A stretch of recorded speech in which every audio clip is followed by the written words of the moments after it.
আপনাদের জন্য নিয়ে এসেছি ডাল পুরি কীভাবে বানাতে হয় এবং বানানোর পরে এটা কিভাবে সংরক্ষণ করে রাখতে হয় তা আপনাকে A to Z দেখাবো আর কি। দেখুন, প্রথমে আমরা ডাল কিভাবে পুরির মধ্যে দিতে হয় এবং সেটা এভাবে করে গোল করার পরে তারপরে এটা বেলুন পিড়ির মাধ্যমে বেলতে হয় এবং সার্কেল অনুযায়ী বেলতে হবে, গোল হয় যাতে দেখতে সুন্দর লাগে আর কি।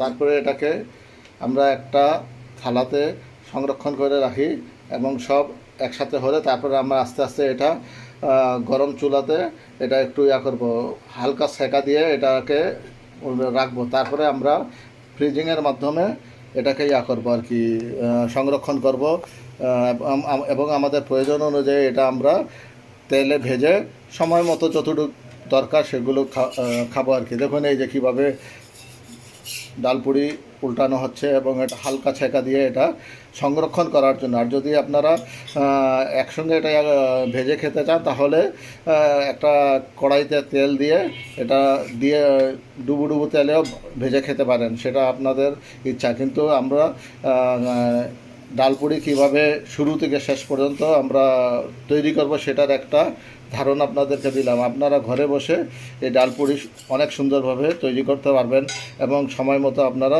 ভেজে খেতে পারবেন। এটা অত্যন্ত স্বাস্থ্যকর এবং হাইজেনিক আর কি, যেটা বাইরের বাসি তেলে ভাজা হয় না।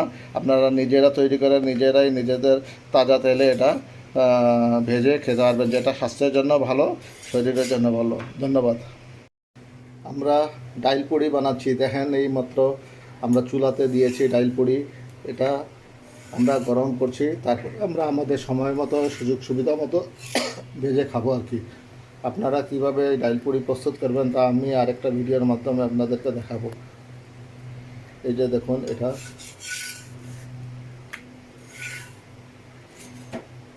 এভাবে হওয়ার পরে আপনারা এটাকে তৈলে ভেজে খাবেন আর কি।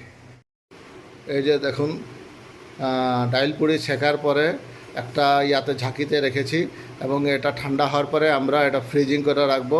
তারপরে আমাদের সময় মতো আমরা এটা তেলে ভেজে খাবো।